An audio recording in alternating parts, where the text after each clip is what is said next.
Để chồng thổ vợ làm gần ai được bê xì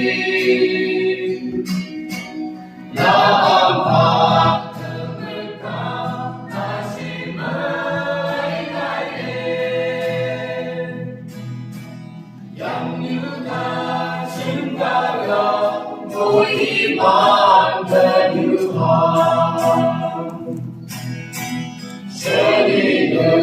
diatur jompo ai dan surga Dugai hati tangga dan belum dipaham Ada permukaan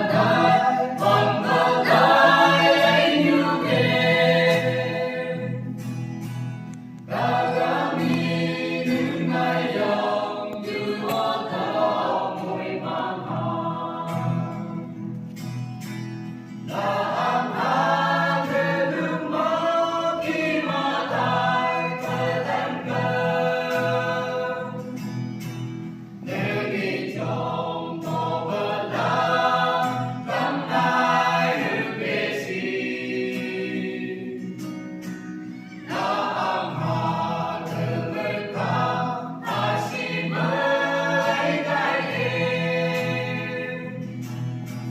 Yang juga segala beriman dan Tuhan Selika đồng như lai những người ta lại xứng đáng Sự của Ngài trong xin yêu ta đi hạ ước để xin Terangkan memohon sungai yang diuyahkan